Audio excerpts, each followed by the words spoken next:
はようございます。天気と相談しながら稚内に再び舞い戻ってきたのはこのためなんですね。朝一番の船に乗って離島に渡りたいと思います。やっぱり前は揺れるから、みんなやっぱり前を避けるのか、人があんまりけえへん。今日渡る離島はね、礼文島です。最初はね、バスで行こうかなと思ったんですけど、さすがにね、バスを渡らせるのはね、結構な費用がかかってしまいますんでね、今回は人だけで渡ることにしました。昨日まで結構風が吹いてたんでね、今日はまだ波が残っていて、すごく船の方は揺れています。皆様、船の旅、大変お疲れ様でございました。本船運航のご案内を申し上げます。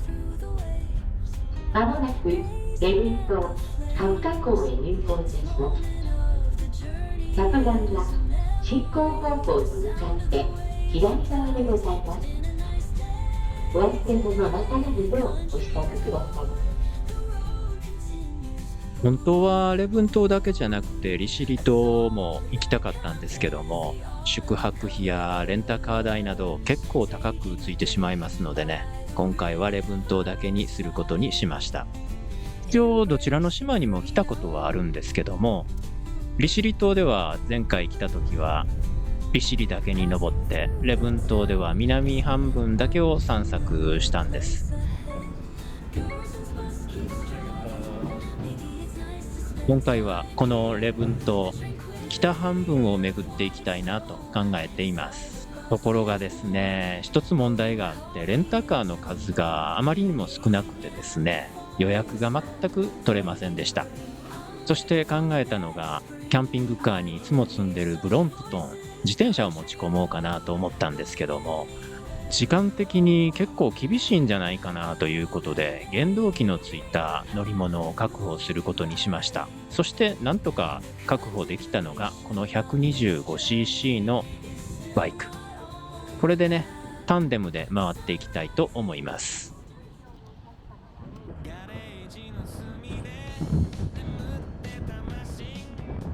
バイクでタンデムって初めてじゃん。バイクでタンデムって初めてじゃん。が、バイク乗るのも久しぶりやし、そうやね。初めて中面が役に立った瞬間ほんまやね。実はね、そんなことありませんでした。編集してる時に思い出したんですけどね、9年前かな、バラク・オバマ大統領がキューバに行ったその直後なんですけど、私たちもキューバに行ったんですね。その時にね、バイク借りてタンデムでいっぱい走りました。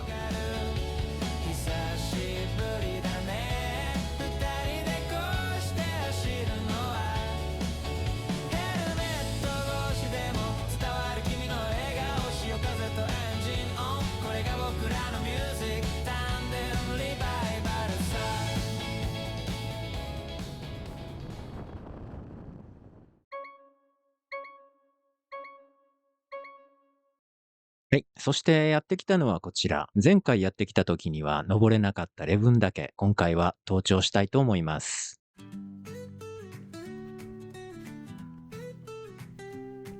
目玉されてるやつやん。そうなんです。調べていたコースタイムとすごくギャップがあることにここへ来て初めて気づいたんですね。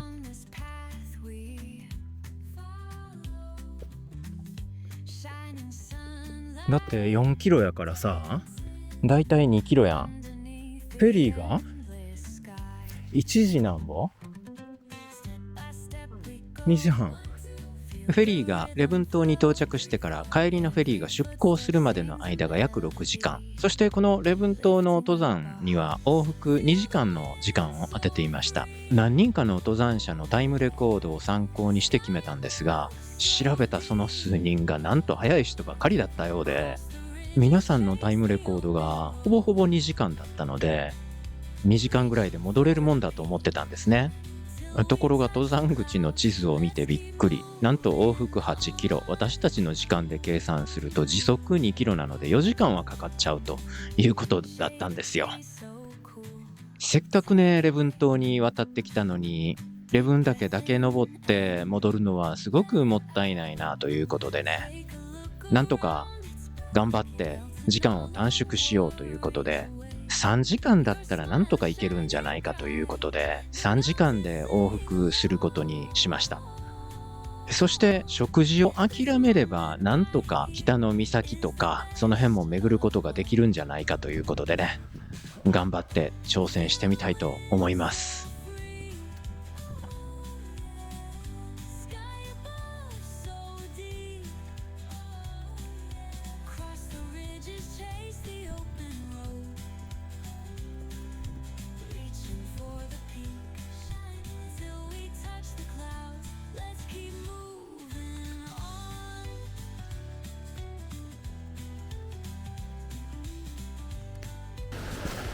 あと60分。中間地点やわ。急いだらなんとか行けそうやね。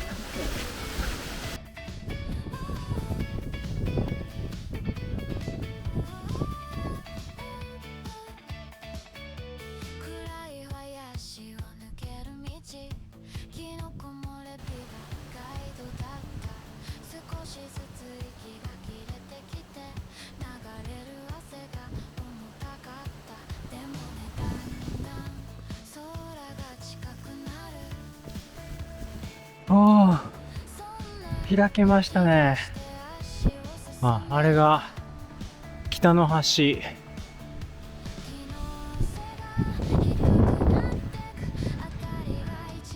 で、こっちが利尻島。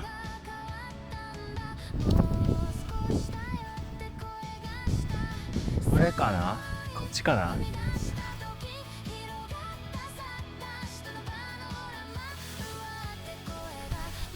かなりやぶこぎ、地面が見えません。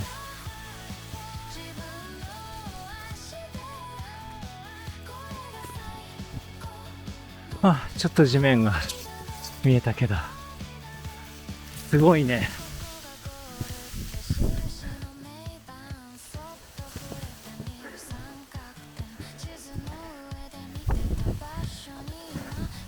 もうちょっとで頂上だと思います。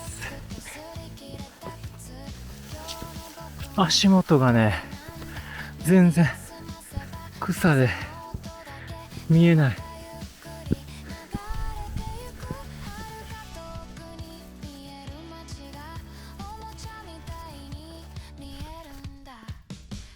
まもなく頂上かと思われます。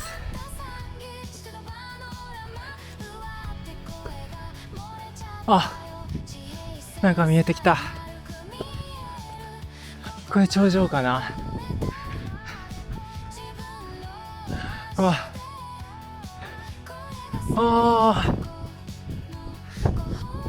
はい、頂上ですね。こっちに、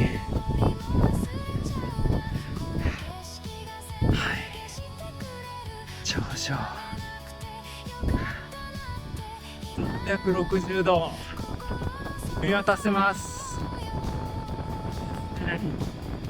っちが石。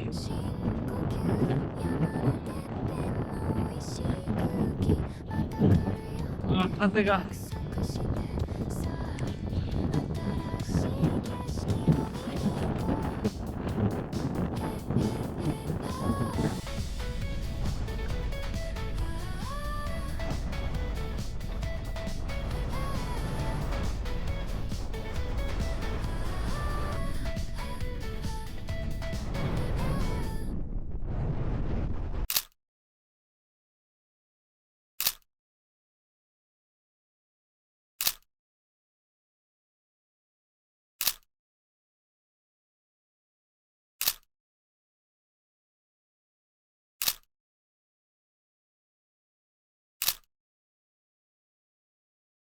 登ってきました。結局前後の準備や片付けを合わせて3時間20分ぐらいでなんとかなりました。それでは、コトン岬に向かいたいと思います。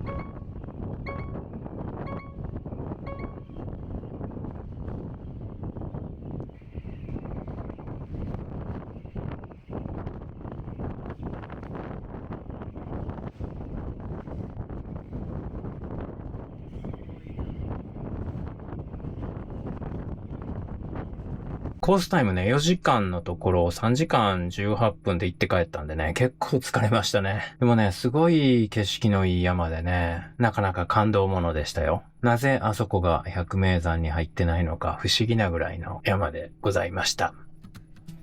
で、ちょっとお疲れモードだったんでね、キャンプ場なんですけど、外で料理するのもめんどくさいし、ということで今日はスーパーでね、お惣菜買ってきました。お惣菜。ね、北海道産のね、魚てんこ盛りのお寿司と、北海道の昆布ですね。それと、北海道のフキ、買ってきました。で、味噌汁は作りました。これはね、前の旅の時に島根県で買った味噌です。で、豆腐は家で余ってたやつを持ってきて作りました。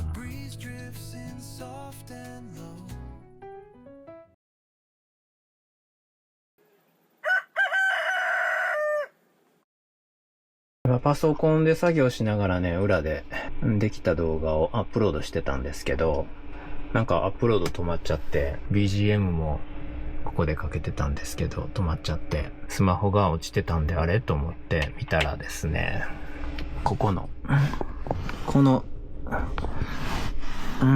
テーブルの下の真っ暗やからわかる？わかんない。この USB、これがですね、壊れちゃいました。つかなくなっちゃいました。ここね、今ずっとフルで使ってたんですよね。3つともね。そしたら、ダメだったみたいです。ここをね、めっちゃ使うんでね、ハイパワーのいいやつをつけないと持たないかもしんないですね。交換してもね。また旅が終わって帰ったら考えたいと思います。この旅の間はね、しょうがないので交換できないんで、ここに AC100V コンセントがあるんで、ここのコンセントから分けて USB 取ろうと思います。しゃあないね。C の USB のアダプター持ってきてたよね。じゃあ後で出しましょうか。はい。めっちゃね、一番合わない蛇口でした。こんなことある？なんぼ抑えても入る量の10倍ぐらい漏れます。今これでね、ホースの先から出てるのはちょろちょろちょろちょろちょろちょろちょろっていう感じ。もうなんぼ手で押さえてもね、無理ですわ、これ。ここの蛇口ほんまどないなっとんって感じ。こんな合わへん蛇口は初めて。こんな感じですよ。ちょろちょろちょろちょろちょろちょろ。10分の1も出てないかな。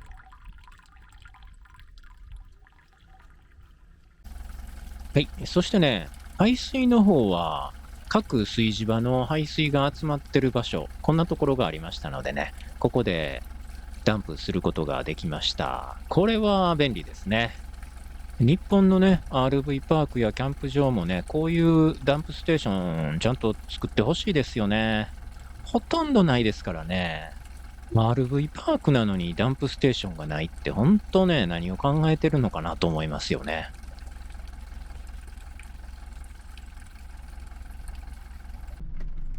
はい。宗谷ふれあい公園キャンプ場で2泊してね、礼文島にも行ってきました。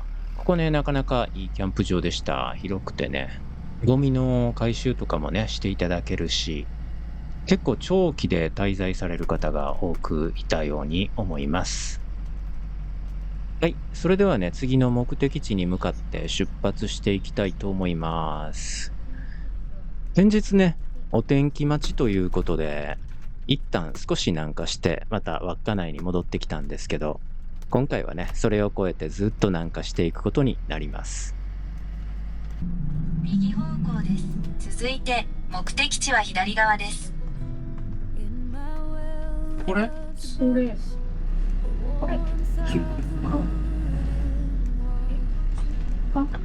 休館って書いてある。目的地は左側です。お疲れ様でした。休館。食堂はやってんの？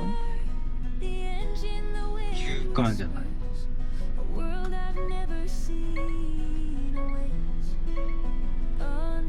いや、温泉いや、休館だ。あら。休館なんこんなとこなんて。ないで。ちょっと待って。ほんまにやってないの？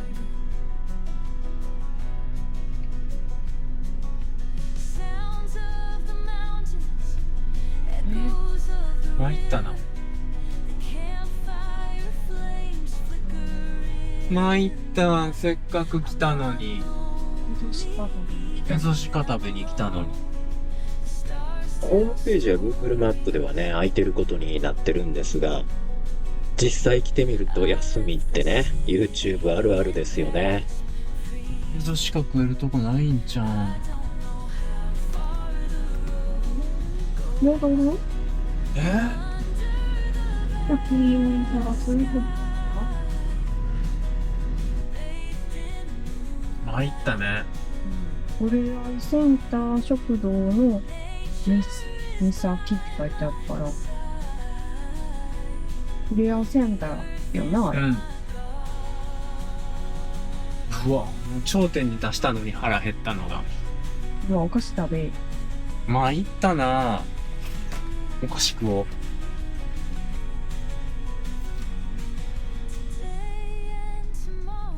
うまっ。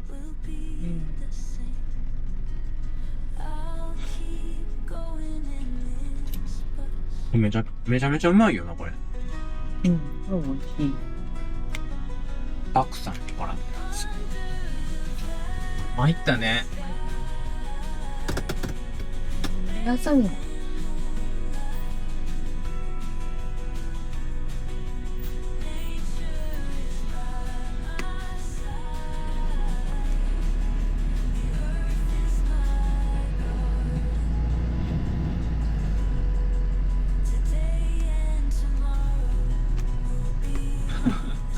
今野菜ってある？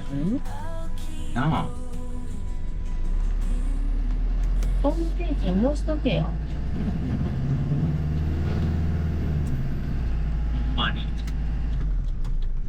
ピリカノカ、アイヌ語で美しい方を意味する言葉、江差町と浜頓別町の境にそびえる北見カムイ岬。ここは北海道の屋根とも呼ばれる日高山脈が最後にオホーツク海へと沈んでいく場所。かつて探検家松浦武四郎も精霊の宿る地と期したアイヌ民族の祈りの聖地です。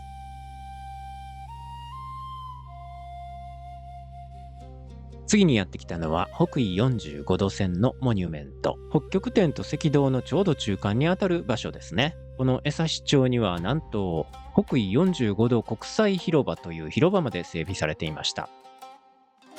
オホーツク海に突き出した臼田辺扇状岩、まるで畳を敷き詰めたようなこの不思議な光景はマグマが冷えて固まってできた柱状節理です。打ち寄せる波と幾何学模様の黒い岩、江差が誇る大自然の彫刻がここにありました。何やら塔の上に船が突き刺さったような展望台がある道の駅オウム。ここは自販機でこんなんありますわ。ドフィエモン小さい飲食店。エレベーターで上がるそうです。オホーツクラインを南へ走っていると突如現れる不思議な建物、道の駅オウムです。まるで宇宙船のようなこの形、上空の展望台からはどこまでも続くオホーツク海が一望できます。階段は使うなって書いてあるわ。でもやっぱりね。この道の駅のおすすめは特産の脱炭そばや濃厚なミルクのソフトクリームだそうです。これはどこまで見えとんやろね。空気が澄んでいる日には北は江差の海岸から南は知床連山、知床半島まで見ることができます。道の駅の一角に飾られた古い写真。かつてここ大武町には国鉄高浜南線という鉄道が走っていました。オコッペからオホーツクの海沿いを走り、多くの人や物資を運んだ鉄路。北にある江差とつながるという夢は叶わぬまま、1985年その歴史に幕を下ろしました。写真の中の駅舎や列車は今もこの町の記憶として静かに息づいています。そうなんですね。結局全部開通することがなく廃線になってしまった路線なんですね。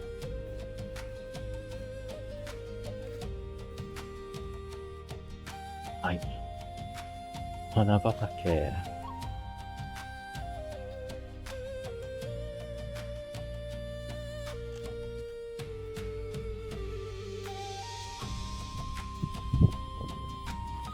カニ。い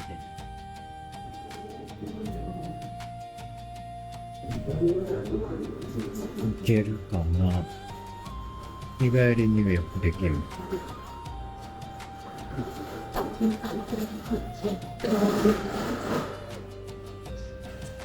入浴券はこちらにお入れください。はい、入浴は現金のみでした。目的地は右側です。お疲れ様でした。あれどこやった？はいで。あれ？営業中。あ、これか。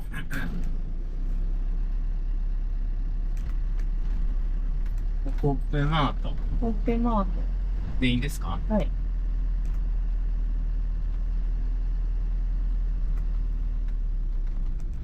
これ A コープ A コープのマークがついとったとこ。ここが一番マシって書いてあっ一番マシ。た。うん。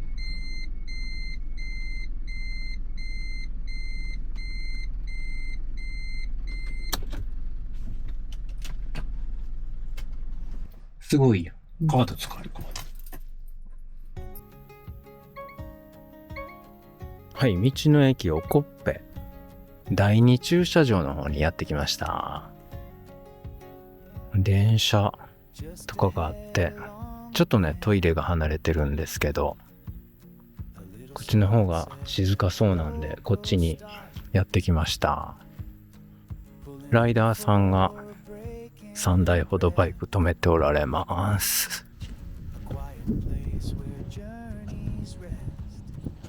敷地内ではテント泊は禁止になっております。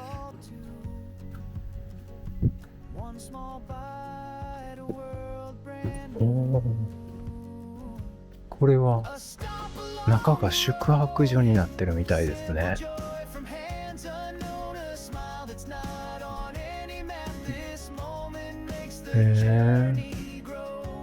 この施設は無料で午後4時から翌10時まで。なるほど。それはすごいね。いいじゃないですか。そして道の駅もちょっと一応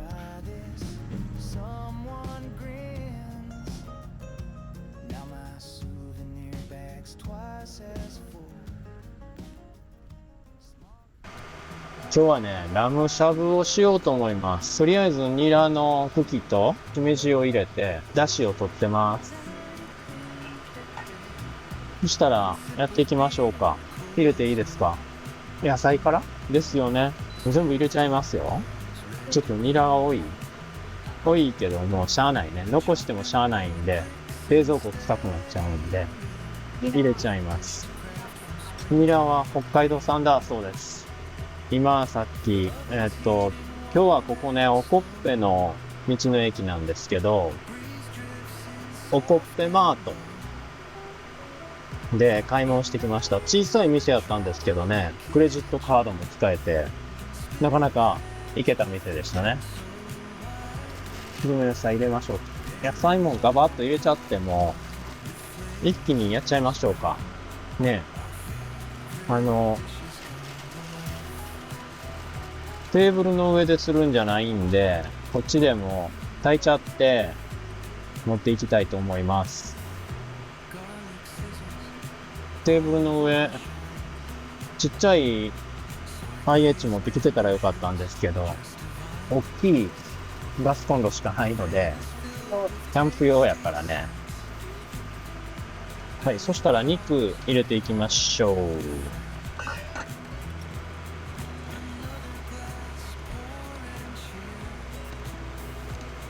うまそう。いいですよ、もういけますよ。鍋敷きないんですよ。ここにピザ皿がある。はい。そしたら、こっち持っていきますよ。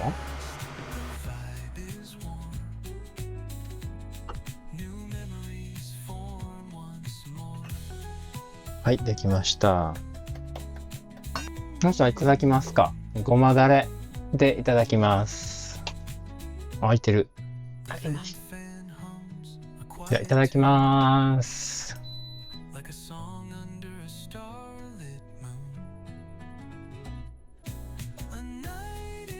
ニラがも入ってなかった。ニラも取っとこう。ニラも臭いもの同士で。で臭くないけどな、ラムやからな。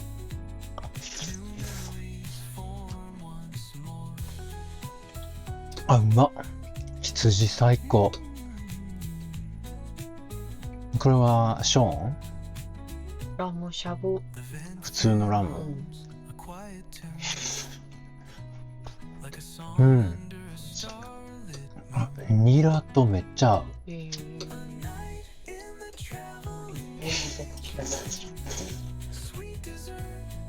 うまいっすわ。そしたらね、麺を入れます。めちゃめちゃうまかった。ラムしゃぶ最高やね。で、あまりのうまさにね、今日は飲まんとこうと思ってたんですけど、この前の残りグラス一杯ずつあったんで、これを飲むことにしました。飲んじゃいました。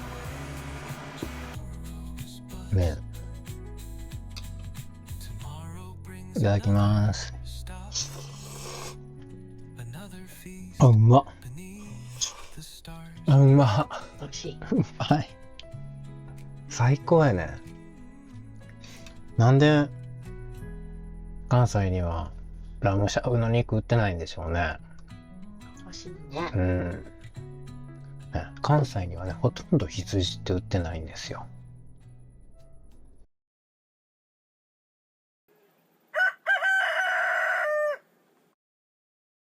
今朝はね、もうめちゃめちゃ寒くて、11.8 度。ちょっと肌寒くて、FF ヒーター、初登場。で、夏の北海道を楽しむって感じで、そういう気持ちで来たんですけど、エアコンをガンガンに使おうと。で、いろいろ試してみたかったのにね、ヒーターを使うことになりました。2回ぐらいエアコン使ったかな。昼間にエアコン使っただけで、夜寝るときにエアコンを使って寝ることは全くないね。さて、道の駅おこっぺ。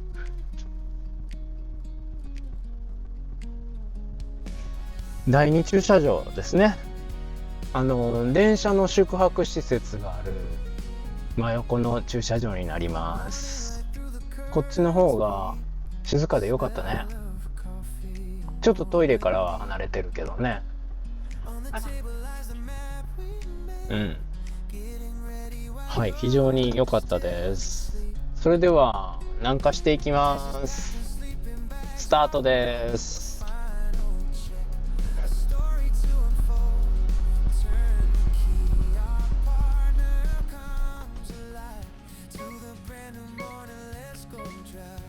カニの爪オブジェ。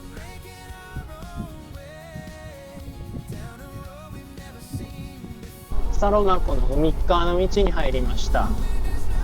サロマ湖のマラソンはこの道を封鎖して行われるんですかね。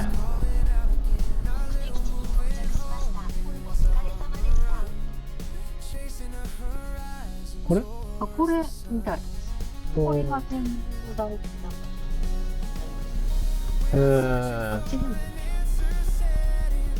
あっちでもいいの。とりあえずサロマ湖の展望台、ここまで来たけど、この先って行かれへん。これさ、北海道はこの北海道知事横地高弘書とか言っての名前を書くのが流行りな。サロマ湖とオホーツク海を隔てる細長い砂の道、その突き当たりに立つのが竜宮大展望台です。ここは海と湖が最も近づく場所。こちらを見れば荒々しいオホーツク海の波、そしてこちらを見れば静寂に包まれたサロマ湖の湖面。冬には流氷が押し寄せ、夕暮れには湖が黄金色に染まる2つの水辺に抱かれた奇跡の絶景がここにあるそうです。今はね、冬ではないのでその絶景を見ることができないのが残念です。閉まってなかったらいいけど。およそ500メートル先、目的地は右側です。昨日はそれで昼飯食い損ねたね。昼ご飯ですね。明日で。あれあれ、直売直売、北角水産。ですね。あいつの配料でも。ホテルはい。ホテルどで、っち北角水産。どっちやねん。違うな。ホタテが。で、竹が。ああ、賑わってるね。うん、そうやね。見れるかな。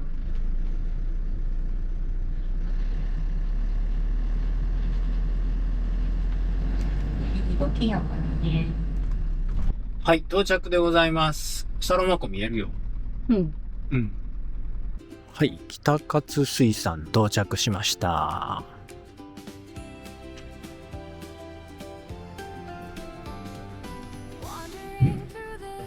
ホタテカレー、ホタテバーガー、サーモンバーガー、サーモンバーガー、ホタテバーガー、サーモンバーガーがうまそうや。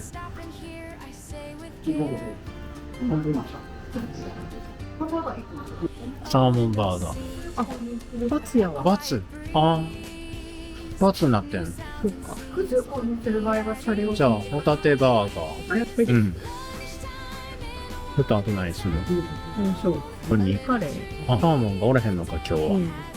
ワンオンいけるワンもいけるこれ、あ、じゃあ、こうか。こういうことか。画面タッチじゃないんだ。選択なる。はい。見た。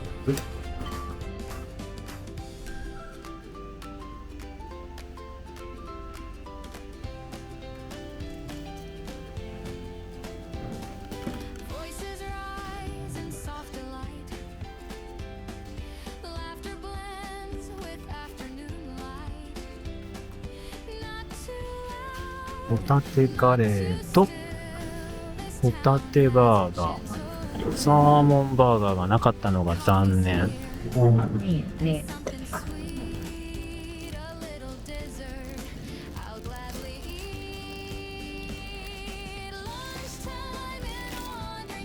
こんな感じでございますね。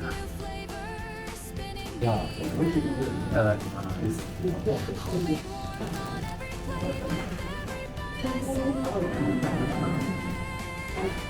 うん。うまいわ。じゃあ、まずホタテを割ってみましょう。はい、ジューシーですね。肉厚やね。肉厚い、すごい。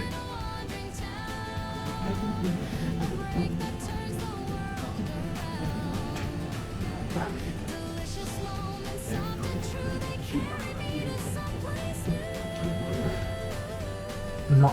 美味しい。ジューシーやわ。うん。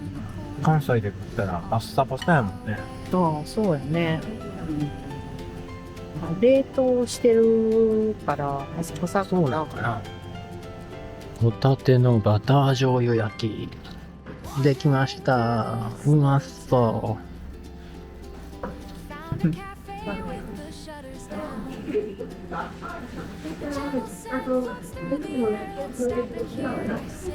どうすか？プリプリ。肉厚やもんね。プリプリ。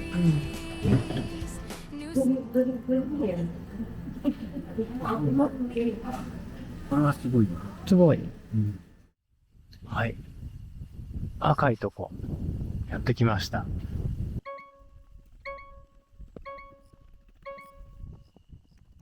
サロマ湖にひっそり突き出したキムアネップ岬。ここは秋になると魔法がかかる場所です。足元一面に広がる鮮やかな赤色。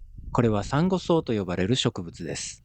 夏の間は緑色をしていますが、秋の訪れとともに色づき、まるで大地に赤い絨毯を敷き詰めたような景色を作り出します。静かなサロマ湖の青い湖面と燃えるような赤色のコントラスト。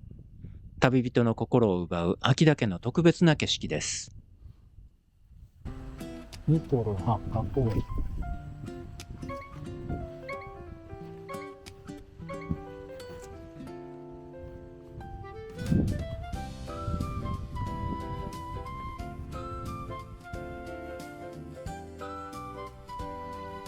あれ、湧き水について3月31日まで廃止しました。あら、あら。残念。なんと、水を汲もうと思ってペットボトル持ってきたんですけどね。残念ながら水を汲むことはできなくなってしまっていました。残念ですね。八花御殿。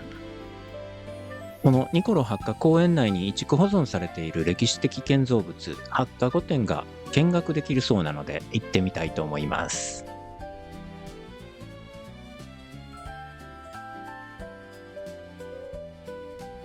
旧五十嵐邸。1937年に建てられた八花省五十嵐八市氏の旧指定だそうです。お邪魔します。北見市郊外のニコロの丘に佇む一軒の屋敷、通称八花御殿です。かつて北見は世界中の八花の7割を生産し、緑のダイヤと呼ばれるほど繁栄を極めました。この建物はその時代に巨万の富を築いた八花省、五十嵐八市が建てた指定です。釘を使わない宮大工の技と贅を尽くした日本建築。静かな農村に残るこの御殿は、世界を制した北見八花の輝かしい歴史を今に伝えています。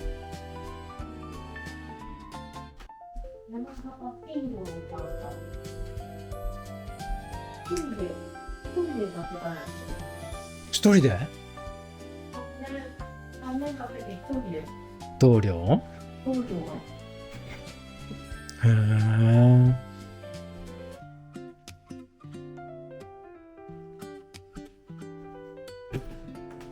まあ3年かかるわな。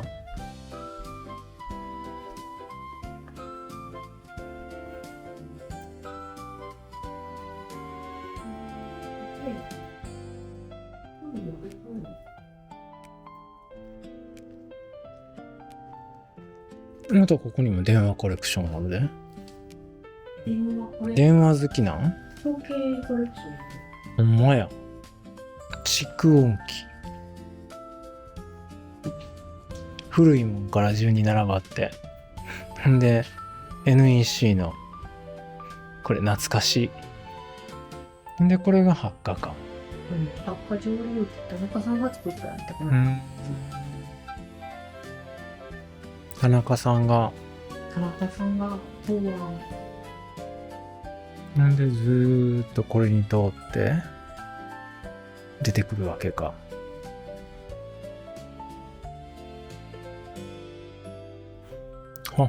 パイプがだんだん細なっていくわけやね。あれが八花を刈り取って干してるという噂です。そうやね。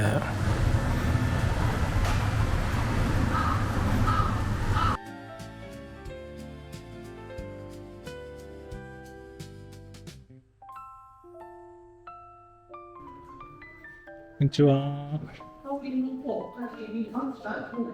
種類が違うの。あ、種類がある。なんですけど、これね、ちょっと若干違うね。見た目もそういいですね。今ちょうどね、今駐車場の横にブルーシート買ってはいはいはい。干してあるやつ。それがキュットっていう品種の場所がここに入ってて、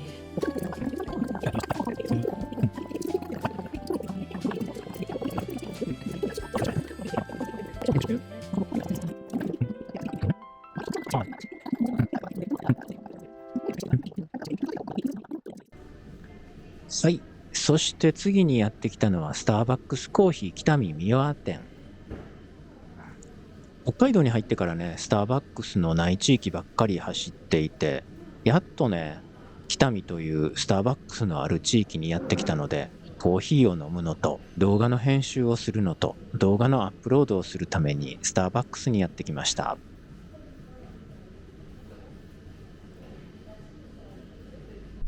それではイオンの北見で買い物済ませて、今から道の駅に向かいます。出発します。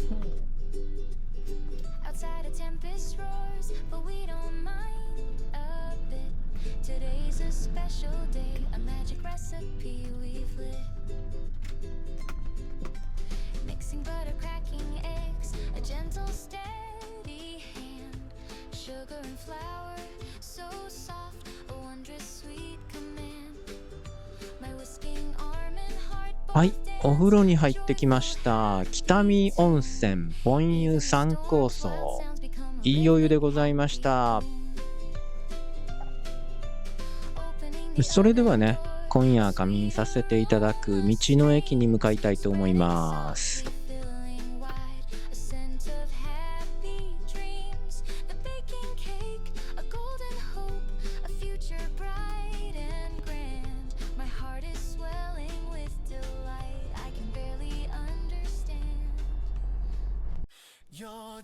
はい、今日はね、イオン北見でブリ買ってきました。北海道産ブリです。天然ブリです。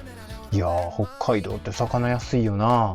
ホッケとか他の魚もめちゃめちゃ安くて、いろいろいっぱい買っちゃいそうになったけどね、持って帰られへんし。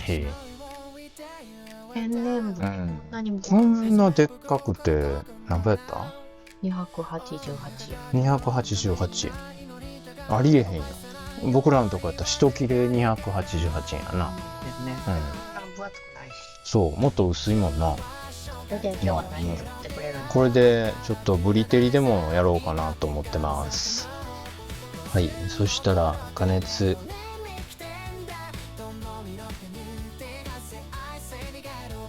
塩プリンに下塩。あ、しといてくれたんですね。ありがとうございます。持ち上げたらあかんねん。ついつい癖でね、持ち上げちゃいますね。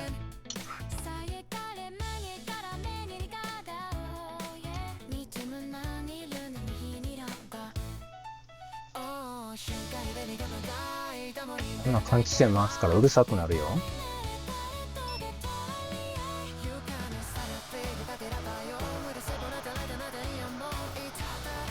で、蓋をしましょうか。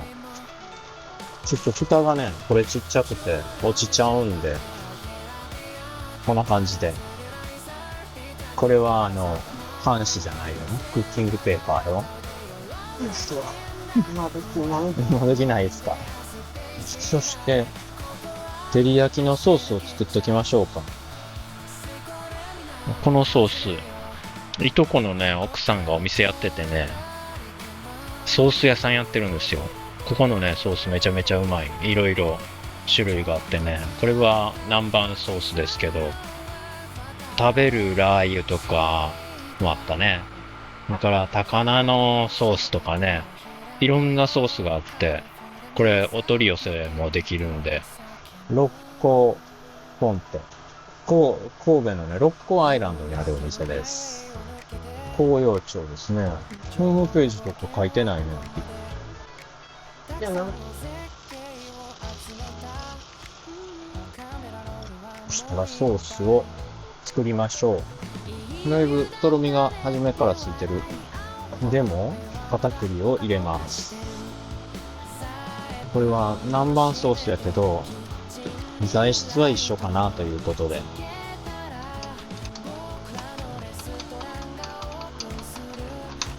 ちょっととろみがあるから溶けにくい。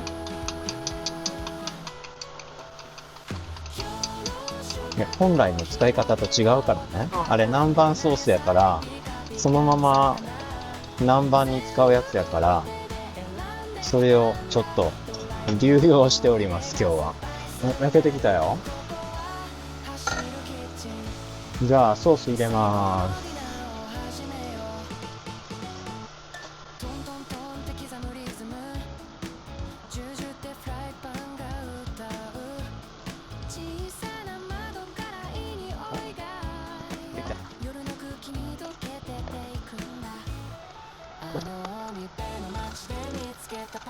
これでいいですか？はい、完成。はい、完成です。夕食の準備が整いました。これは昨日の残りやね。うん。昆布。ちゃう。昆布やね。板昆布ね。それから、イオンのお惣菜ですけどね。魚のね、関係がすごい安いのよ、北海道。で、魚ホッケの燻製、それから鮭のフライ、それから白身魚のフライ。なんかもう関西のね白身魚ってこの体積にすると3分の1ぐらいかな。で値段一緒ぐらいやもんな。だからちょっとね買っちゃいました。ブリ照りも。はい、ブリ照りはね、ブリがすごく肉厚で天然ブリ、北海道のね。これももう安さに感動。じゃあいただきたいと思います。今日は誰か言ってた北海道の自慢、札幌ビール。北海道の YouTuber の人だったと思います。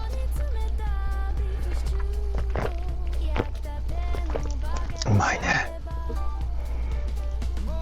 いい感じ。うん、焼けてます。うん、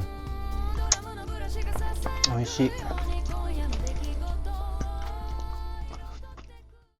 今回の旅動画も最後までご視聴いただきありがとうございました。ところで僕が今乗ってるこのキャンピングカーですが、実は2年前に普通の中古バスだったものを僕自身が一から DIY して改造してるんですね。もう一つの DIY チャンネルの方ではバスの全塗装から始まり、ベッドやキッチン、床暖房やエアコンの設置、さらには最強の電気システムを組むために初めてのアルミ溶接に挑戦したり、素人が試行錯誤しながら旅ができるキャンピングカーに仕上げていく、その全記録を動画で公開しています。このバスどうなってるのと少しでも気になった方はぜひ概要欄のリンクから DIY チャンネルの方も覗いてみてください。きっともっと旅が楽しく見えるはずです。それではまた次の動画でお会いしましょう。チャンネル登録もよろしくお願いいたします。